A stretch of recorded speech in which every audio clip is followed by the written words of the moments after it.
નખત્રાણા તાલુકાના ઉગેડીની ગૌચર જમીનમાં black trap માઇન્સની મંજૂરી મળતા ગ્રામજનોએ વિરોધ નોંધાવ્યો હતો અને સર્વે નંબર 303 ઉપર રૂબરૂ પોતાના માલ ઢોર સાથે ઉગેડી ગામના માલધારીઓ મંજૂર થયેલ માઇન્સના સ્થળે પહોંચી વિરોધ નોંધાવ્યો હતો।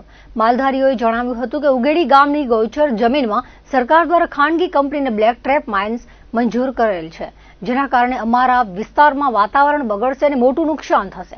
આ બાબતે અગાઉ સુનાવણી કરવામાં આવી હતી, જેનામાં પણ ગ્રામજનોએ સખત વાંધો લીધો હતો અને વાંધા અરજીઓ પણ કરેલી છે। ખેડૂતોનો પાક પણ આ ડસ્ટના કારણે બળી જશે, લોકોના આરોગ્યને પણ ગંભીર અસર થશે, છતાં પણ જવાબદાર દ્વારા અહીં મંજૂરી આપી અન્યાય કર્યો છે તેવા આક્ષેપો કર્યા હતા। જો 10 દિવસમાં માંગણી નહીં સંતોષાય અને આ લીઝ નામંજૂર નહીં થાય તો ના છૂટકે જલદ કાર્યક્રમો કરવામાં આવશે તેવી ચીમકી ઉચ્ચારાઈ હતી। અમારી જે ગૌચર છે એક પણ ગુંઠો અમે આપવા તૈયાર નથી। આના માટે અમારો સખ્ત વિરોધ છે।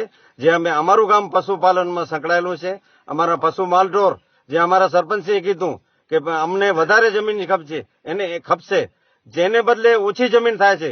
જે અમારા ગામમાં દૂધની ડેરી આવેલી છે, અમારું ગામ આખો પશુપાલન સાથે અમારો વ્યવસાય સંકળાયેલો છે।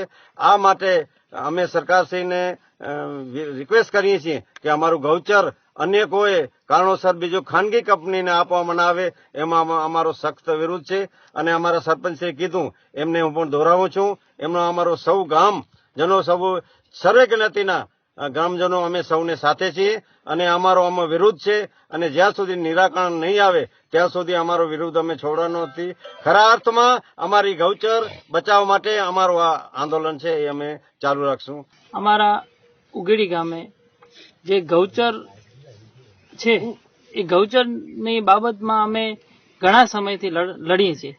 અમે લાસ્ટ શરૂઆતથી વાત કરું તો 12/10/2023ના રોજ જ્યારે અમે જે આ સ્થળ ઉપર બેઠા છીએ એ અમારી સર્વે નંબર 303ની ગૌચર જમીન છે અને આ ગૌચર જમીનમાં 12/10/2023ના રોજ જ્યારે સુનાવણી થઈ ત્યારે પણ અમે લોક સુનાવણીમાં જે બ્લેક ટ્રેપ લીઝ માટેની જે અરજી કરેલી છે Shri crust mine camp company, એ કંપનીનો અમે સખત વિરોધ કરેલો। અમે ગ્રામજનો એમનું પાણી પણ નથી પીધું, અમે આ મંડપની અંદર એમને જે મંડપ બાંધ્યો તે મંડપની અંદર પણ નથી બેઠા। તે છતાંય એક તરફી નિર્ણય લઈ અને માનનીય કલેક્ટરશ્રી અને જે પણ સંબંધિત અધિકારીઓ છે, ખાણ ખનીજ વિભાગ હોય, જે પણ સંબંધિત અધિકારીઓ આને એક તરફી નિર્ણય લઈ અને આને મંજૂર કરી આપેલ છે। તો અમે 2 દિવસ પહેલા અહીંયા આવ્યા ત્યારે આ લોકો માપણી કરવા આવ્યા હતા અને પોલીસ પ્રોટેક્શન લઈને આવ્યા હતા। ત્યારે અમે કીધું કે ભાઈ આ અમારી ગૌચર જમીન છે અને અમારી આ ગૌચર જમીન 1966ની અંદર નીમ થયેલી છે, જે 280 એકર છે। અત્યારે પણ ઉગેડી ગ્રામ પંચાયતની નોંધ નંબર 151માં એમ બોલે છે કે ભાઈ 1966માં જયારે આ ગૌચર જમીન 280 એકર નીમ કરવામાં આવી ત્યારે અમારે પશુઓની સંખ્યા 700 હતી, આજે અમારી પશુઓની સંખ્યા છે 2500।